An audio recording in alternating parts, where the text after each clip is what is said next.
Hey, Flathead Ron here. Welcome back, guys. Well, there's no motor on the top because this morning I was going to get everything going and I went to pull the motor off of there, grabbed a hold of the pulley, and yeah, it ended up all the way down there. So as we come over here, the end cap with the bearing housing, I mean, most of it is intact. Got a couple little dings there, but that has nothing to do with the operation. But this does. Yeah, it wouldn't rotate. Surprise. Well, that's what I get when I grab a hold of a pulley, and for some reason my mind just doesn't get a clue that it rotates, and the motor just slipped off to the right and down it went. So what I'm going to have to do is I'm going to have to find another motor. I'm going to dig through my stock of Treadmill motors, but I don't think I have another one with a key in it. The next best thing would to see if this would fit in one of my other motors so I could run the key and I could still run the pulley that I made. So stay tuned. I'll be back with you. Well, I was trying to dig in my little stock here of Treadmill motors to see, but there's no keyway in any of these that I can see. Wow, that's a small shaft on that one.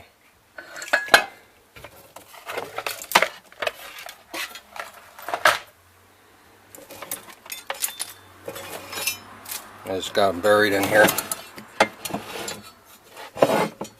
Yeah.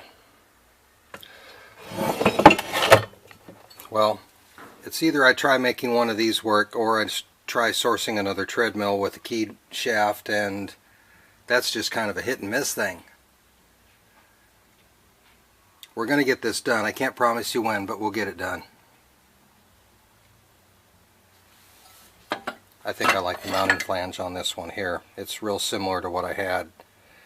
And I think with the right spacers, I'll just cut a new set of spacers, and I think this one might work. I'll do what I did with the motor for the M head. I'll take the balancer off, I mean the flywheel off of it here. I'll machine this down so I can get that pulley on it, and we'll see where we're at from there. Wow, what a disappointment. Okay, so this one is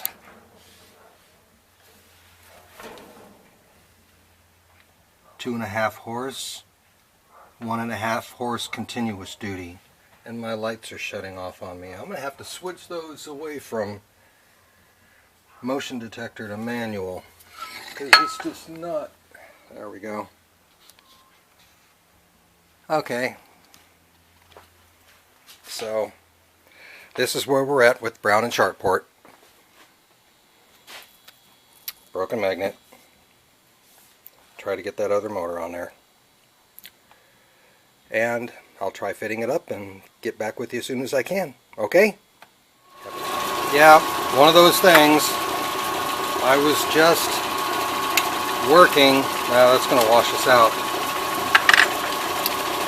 There we go. I was just working on this. This hole needs to be 17 millimeters, so I'm going to stop here at 1672. I just kind of got it right below, and that's first time using a boring bar here. I'm not sure if I got it set up right or not, but this other motor I've got for this has a 17 millimeter shaft.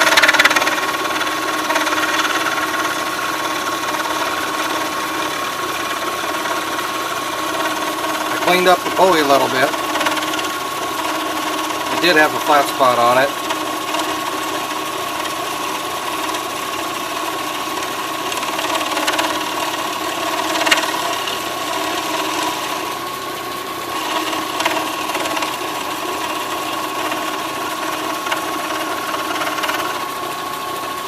There we go. Well, right now, let me see if I can get that glare off it. It specs out to 692. I'm going to see if I can go just a little bit more and get this thing at 17 millimeters, or like 1698 or something like that, so it'll be a nice tight fit. I did end up taking, well, I'll show it to you later, but I took some of the material off the back here so it'll actually slide onto the shaft farther. Let me show you the shaft I'm working with. Where'd the motor go? Oh! Here, let's try not to do this with this motor. I know I got a few extra, but the one I dropped was my favorite. So this shaft here is 17 millimeters. This is threaded. So what I'm going to do is I'm going to turn this down to 17 millimeters, part it off of here, put it on here, and use this to extend the shaft so it's nice and smooth, and I get a little bit more support since I don't have a keyway.